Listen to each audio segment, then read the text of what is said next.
Hey friends, want to build something awesome out of Lego? Today, we're making a real working vending machine, just like the ones in stores.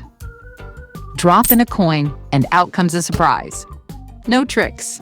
I'll walk you through every single step from start to finish.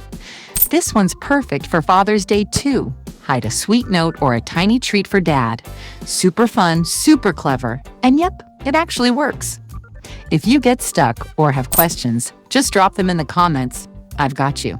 And if you build your own version, show it off in the comments. I love seeing your creations. Don't forget to like the video, it helps a ton and tells me you want more builds like this. Let's do this, builders. Hit play and let's build it together. More cool crafts and ideas. Head over to mr-mintz.com, links below.